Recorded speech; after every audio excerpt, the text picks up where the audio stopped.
Welcome to doctor மைக்லீஸ் music therapy channel.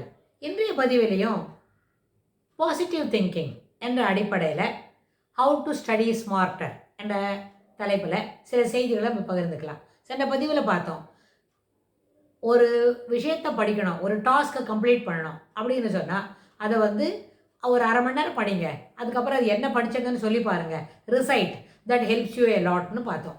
ஆனால் இந்த பதிவில் நம்ம என்ன செய்யலான்னு கேட்டால், ஒரு ஒரு டாஸ்க் இருக்குது.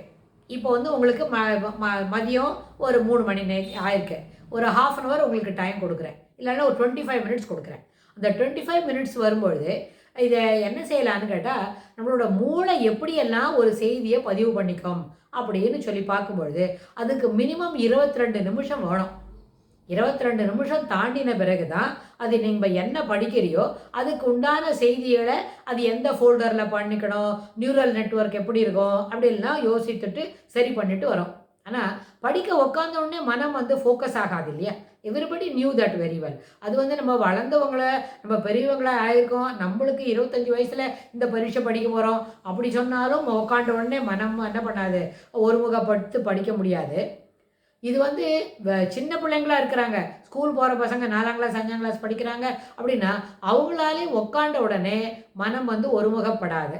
ஆனால் உட்காந்து கொஞ்சம் நேரம் ஜாலியாக இருந்து மனதை அமைதிப்படுத்திட்டு அப்புறம் நம்ம படிக்கிற வரோம்னு வைங்க, அதுக்கு படிக்க வரும்போது அப்போ மனம் அதில் ஒருமுகப்பட்டு படிக்க வரும்னா அதுக்கு மினிமமே என்ன ஆகும், 20-25 நிமிஷம் ஆகும்.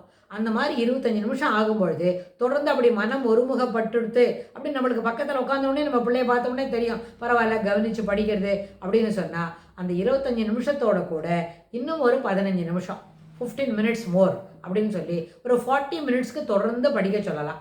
என்ன இருக்கோ அது, அவங்களுக்கு கவனமாக படிக்கிறாங்க, கவனம் குறைவாக படிக்கிறாங்க அப்படின்னு இருந்தாலும் பரவாயில்ல, அதை தொடர்ந்து ஒரு 40 மினிட்ஸ் படித்தா the brain is ready to learn, ready to grass அப்படின்னு ஒரு கண்டிஷனுக்கு அது வரும், தயாராகும்.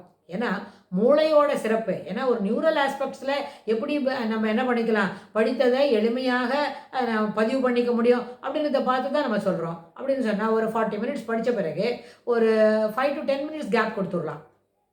ஒன்றும் செய்ய வேண்டாம், நம்ம பாட்டுக்கு சாதாரணமாக உட்காந்து எப்படி வேடிக்கை பார்க்கலாம். ஆனால் அந்த சமயத்தில் you need not divert your self. மனம் படிக்கிறதுலோடு இருக்கட்டும், ஆனால் நம்ம ஸ்ட்ரெயின் பண்ண வேண்டாம். 10 நிமிஷம் கேப் கொடுத்துட்டு திருப்பியும் இன்னொரு 40 நிமிஷம் படிக்க வரும்போது அதே பாடத்தையே படிக்கலாம், ஒன்றும் பிரச்சனை இல்லை. அது ஏற்கனவே நல்லா வந்திருந்ததுன்னா அது படிக்க வேண்டாம். ஆனால் ஒரு தடவை 40 மினிட்ஸ் படிக்கச்சவே வந்திருக்காது.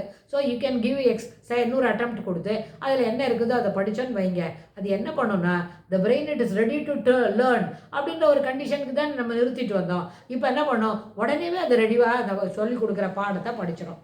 இந்த தடவை படிக்கும்பொழுது ஒரு சென்டென்ஸ் பை சென்டென்ஸ், ஒரு சென்டென்ஸ் படிக்கிறது அதுக்கு மீனிங் சொல்லி கொடுக்குறது, இன்னொரு சென்டென்ஸ் படிக்கிறது இன்னொரு மீனிங் சொல்லி கொடுக்குறது, அப்படி சொல்லி வந்ததுன்னா அந்த பாடத்தில் இருக்கிற செய்தி நல்லபடியாக மனசில் நின்றுடும். The child is able to reproduce it very well. இதில் என்ன இருக்கணும், ஒரே ஒரு விஷயம்தான் வேணும். என்ன, curiosity should be our teacher. கியூரியாசிட்டின்றது என்ன, இதில் என்ன சொல்லியிருக்கு பார்க்கலாமா, இன்னொரு தடவை படிச்சு விடலாமா, என்ன இருக்குது பார்க்கலாம், இங்கே வாங்க நம்ம 2 பேரும் உட்காந்துக்கலாம் வாங்க தங்கம் அப்படின்னு சொல்லி பிள்ளைங்களை கூப்பிட்டு பக்கத்தில் உட்காந்து வச்சு, ஆச்சரியமா எனக்கு தெரியல கொஞ்சம் தயவு பண்ணி சொல்லி கூட அப்படின்னு அந்த அம்மா கேட்டாலும் சரி, அவங்க இங்கே வாயேன் இதுலேருந்து ஒரு முக்கியமான விஷயம் சொல்லி கொடுக்குறேன் பார் அப்படின்னு சொல்லி பிள்ளைங்களை அப்படி கூப்பிட்டாலும் things will be more easier. அப்போ என்ன ஆகும், கியூரியாசிட்டின்ற ஒரு ஆசிரியர் மூலமாக இந்த பாடத்தை படிக்கிறோம்னு வைங்க, அந்த ஆசிரியர் யாரோ இல்லை எங்கேயோ இல்லை, அந்த ஊக்கம் என்பது நம்மளுடைய மனதில் இருக்கிறது. அப்போ ஊக்கமுடைமை எல்லாம் உடைமை, ஊக்கமுடையார் எல்லாம் உடையார் அப்படின்னு சொல்லி எல்லாமே நம்மளுக்கு சிறப்பாக கிடைக்கும். அதை தொடர்ந்து இதுபோல் பழக்கப்படுத்தினா எந்த பாடமுமே கடினம் என்கின்ற வார்த்தையே இல்லை.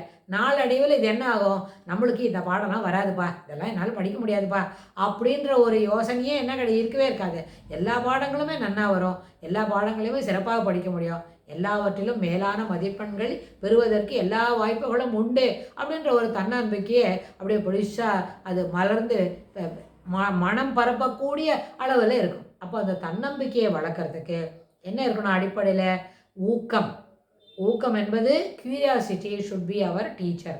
எப்போவுமே ஊக்கமுடைமை எல்லாம் உடைமை அப்படின்னு சொல்லி இந்த பதிவை நம்ம நிறைவு செய்கிறோம். இதுக்கு தொடர்புடைய செய்திகளை எல்லா பகுதிகளிலும் பார்க்கலாம். தேங்க்ஸ் ஃபார் வாட்சிங்.